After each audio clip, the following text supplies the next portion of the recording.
আসসালামু আলাইকুম। সবাইকে স্বাগতম নতুন আরেকটি পর্বে। আজকে নিয়ে এসেছি দেশি মুরগির একটি মজাদার রান্নার রেসিপি।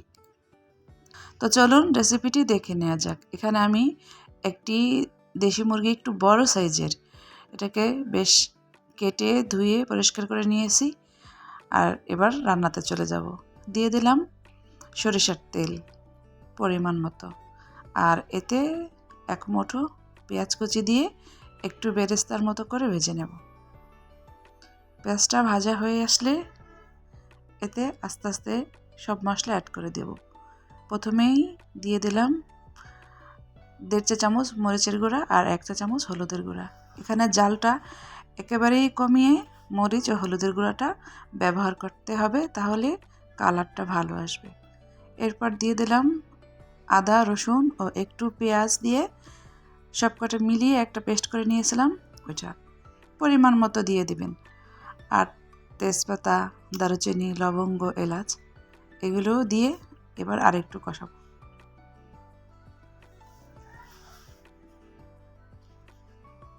কষাতে কষাতে যখন একটু তেল ছেড়ে আসবে ওই পর্যায়ে দিয়ে দেব লবণ।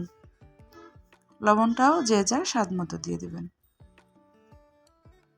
এবার যখন কষানো শেষ, সবগুলো মুরগি পিসগুলো দিয়ে আবার নাড়াচাড়া করে একটু সময় নিয়ে কষাতে হবে, যাতে মাংসের মধ্যে সব মশলা খুব সুন্দর করে ঢোকে।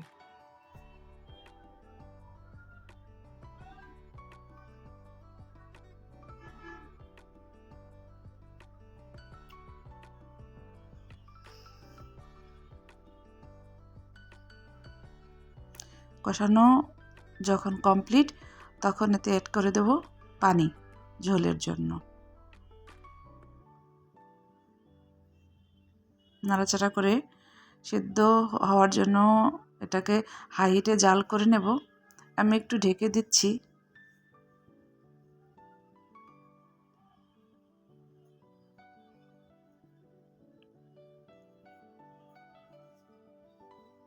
যখন ঝোলটা একটু গাঢ় হয়ে আসবে এবং মাংসটাও আমাদের সিদ্ধ হয়ে আসবে, তখন এতে অ্যাড করে দেব জিরের গুঁড়া।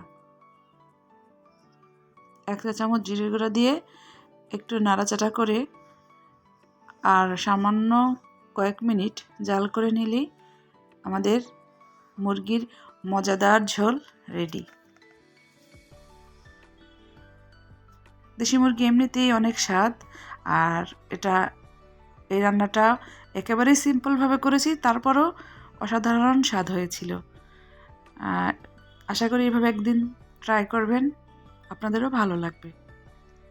সবাই অনেক বেশি ভালো থাকবেন। আসসালামু আলাইকুম।